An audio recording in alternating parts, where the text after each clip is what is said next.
I witnessed something the other day at church, and I wanted to comment on it here. I wanted to describe what I saw because it was, for me, quite an extraordinary thing to see. And it is admittedly anecdotal, and and all of that,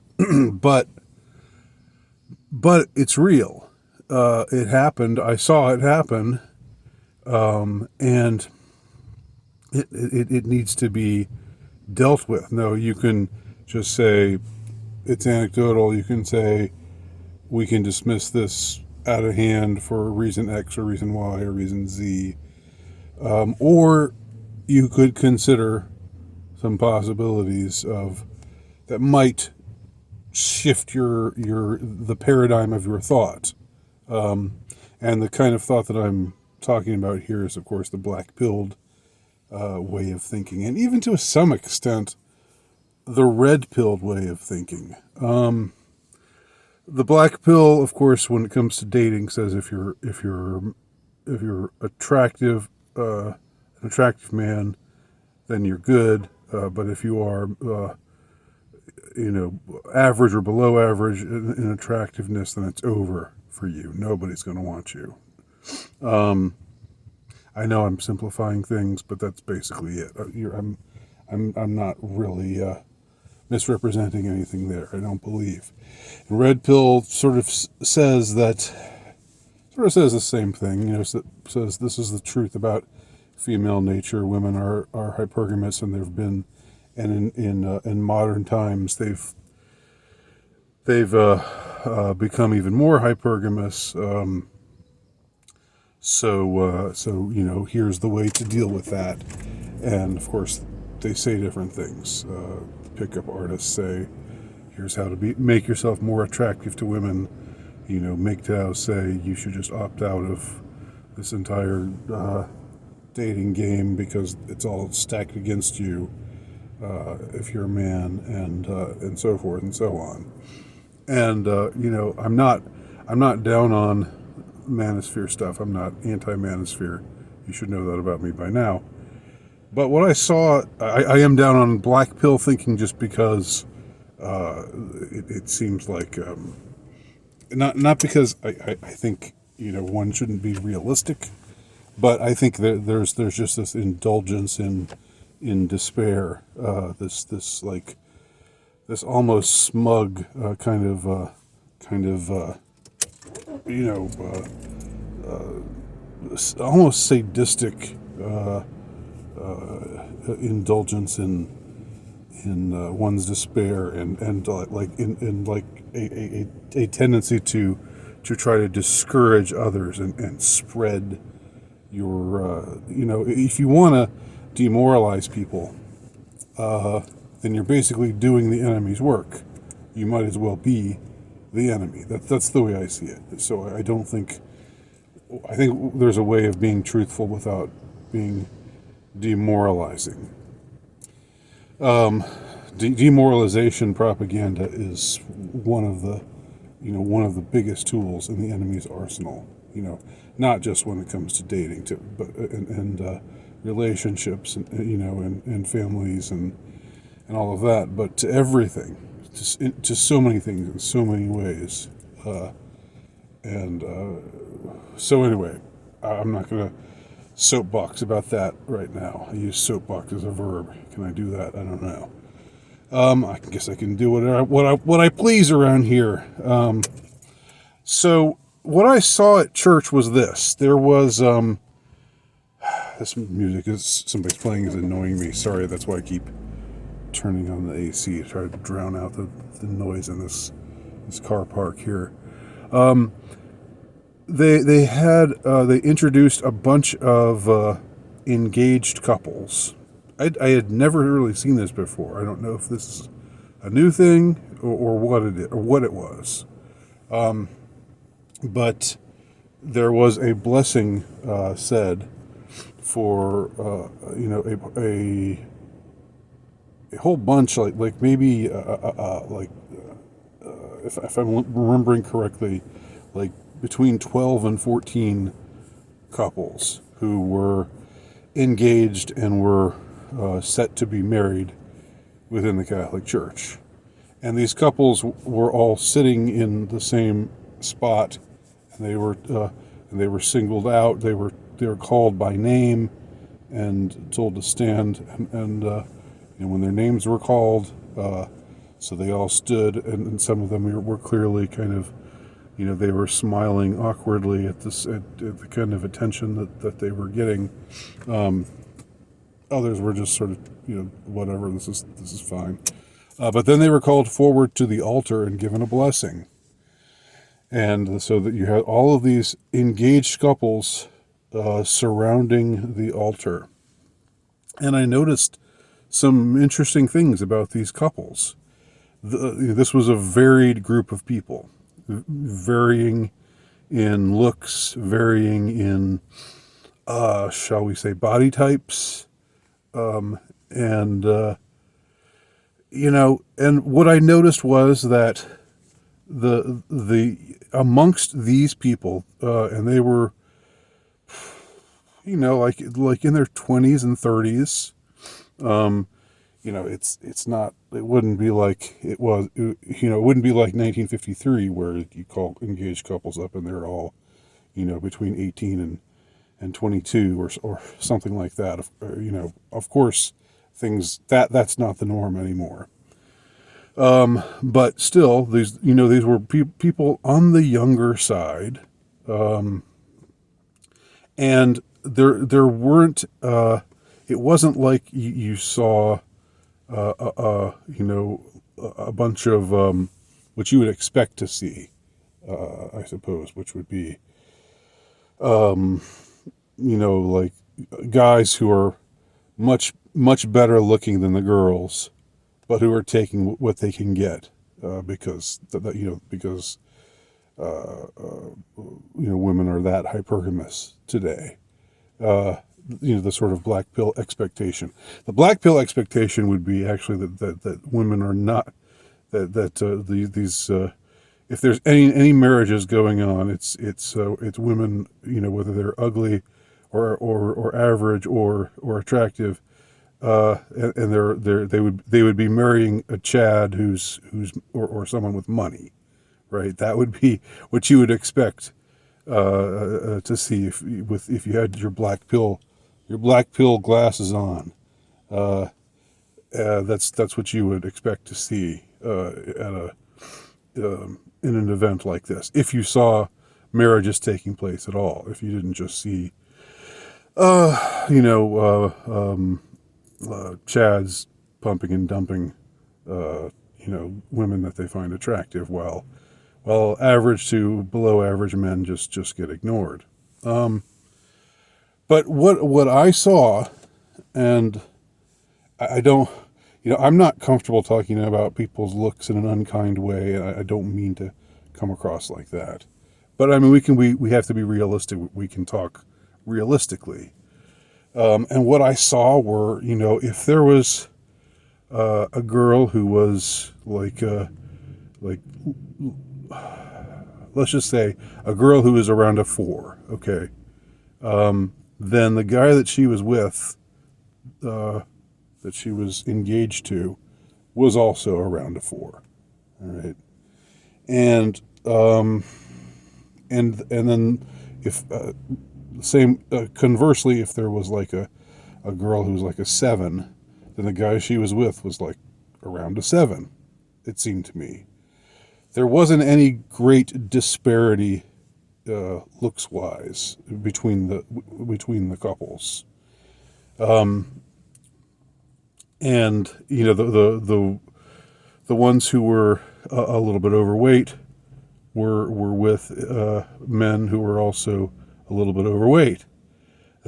So, I guess my point is, you look at, if you saw these couples, you would just think, well, this is this is evidence. There's some evidence of a healthy absence of hypergamy, at least when it comes to looks.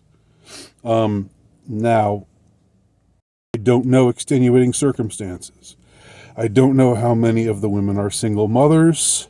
I don't know the income of the men. I don't, that stuff was not, they didn't distribute that information to us. They didn't say, this Sandy McMillan, who has 3 children by 2 previous marriages, is engaged to Brad Gordon, who makes $150,000 at his job. That information wasn't there to be digested or processed. That wasn't what it was about. It was about just taking these couples who were engaged, of people who were, committed Catholics, and blessing their engagement and their upcoming unions, their upcoming marriages. And again, what I noted was that these looked like couples that you would expect. These were looks matches, to put it in a way, to use the kind of terminology that people use today. And what I suggest to you, before you take my anecdotal evidence and just say that it's meaningless because of X, Y, and Z, which I suspect many of you will be inclined to do anyway. And I'm not saying you have to just change your whole paradigm of thought because of one story from some guy that you see online or on YouTube. But anyway, what I'm going to suggest, here's my thesis. My thesis is that these are people who are committed Catholics.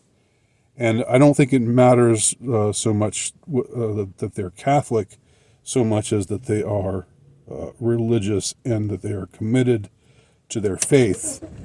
And they're committed to their faith to such a degree that they're going through the church's what the church prescribes for engaged couples. So my guess would be that these people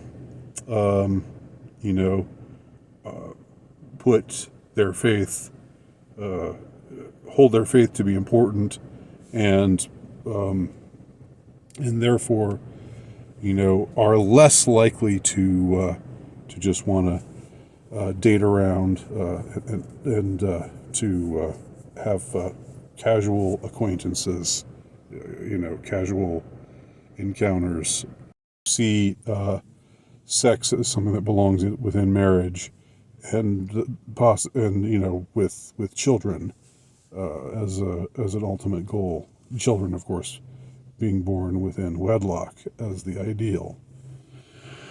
My hunch is that when you have a culture in which these things are important to people,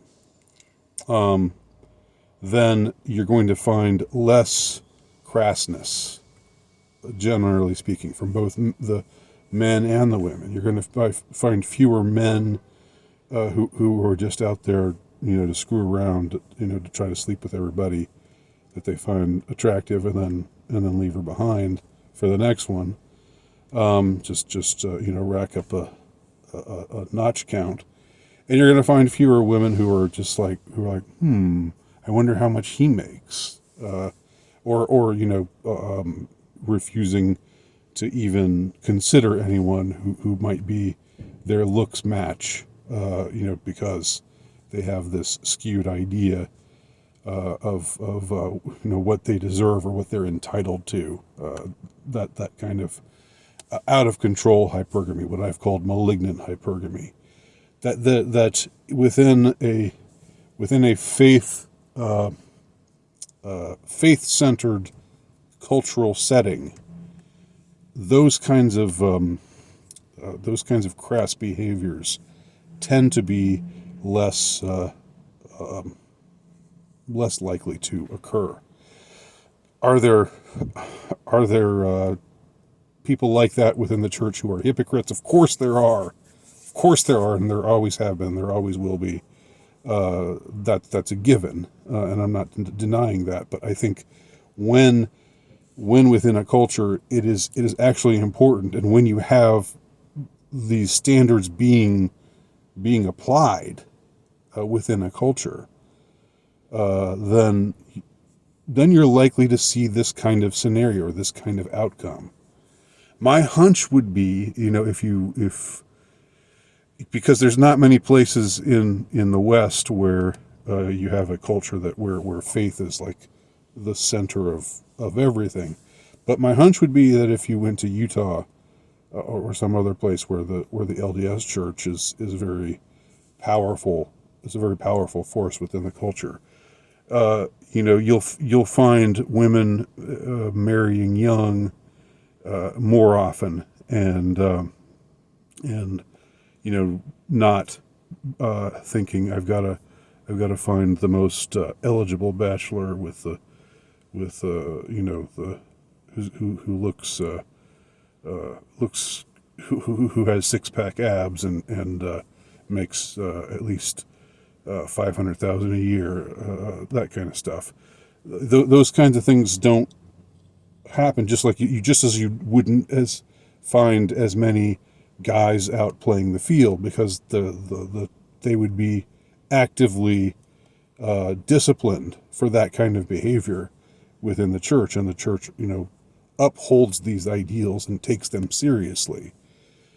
Of course, there are hypocrites within the church. Don't come at me and say that. If you've got a grudge against religion and you think that there's just a bunch of hypocrites, yeah, there are hypocrites. But what I'm saying is the norm that gets pushed tends to discourage those types of crass behavior.